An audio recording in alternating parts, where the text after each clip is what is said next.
joining us live, the Democratic nominee for Vice President, Senator Tim Kaine. He's joining us live from Richmond, Virginia. Good morning, Senator. Did you get any sleep last night? Robin, I got about 3 hours of sleep, but I feel about as good as you can feel with 3 hours of sleep. And you've already cast your vote.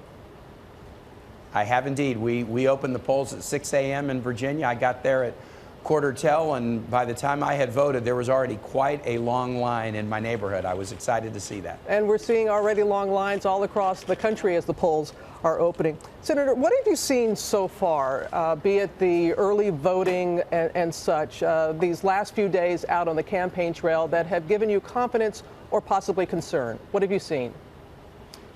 Well, there are three things, Robin, that are really important, that real data. You see who is registering to vote, and then you see who is asking for absentee ballots and returning them. But then you also see the early vote participation in the states that allow it.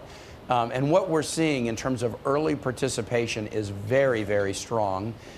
Democracy always works better the more people participate.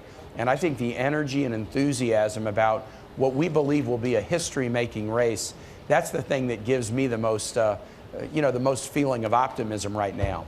There is a lot of enthusiasm. A number of states are still in play. What has your eye on? Gives you the greatest concern?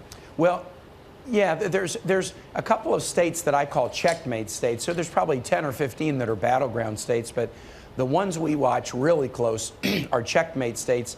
Those are states where if we win, we know Hillary will be president. And I say this about North Carolina, Pennsylvania, Florida, Ohio. These are four checkmates. I think if we win any of those four, Hillary will be president. And I think we have a chance to maybe win all of them, but some of them are going to be really close. So we're watching those states very, very closely. Also, look, I'm selfish. Virginia wasn't competitive at all when I got into politics in 1994. Until President Obama won it in 2008, it was assumed to be safe Republican territory. Our polls close at 7 p.m. this evening, so we'll probably know how Virginia is going pretty early tonight, and that will tell us something too.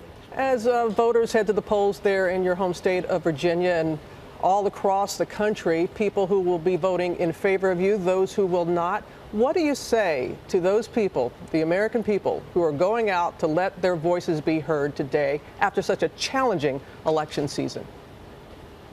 I just encourage them, Robin. I lived in Honduras 35 years ago. It was a military dictatorship and nobody could vote. They prayed for the day that they could elect their leaders. Things like peaceful transfer of power and respecting election results were what they looked at us as setting the example for. So my main pitch to everybody is we are so blessed to have the opportunity to participate in a vigorous way.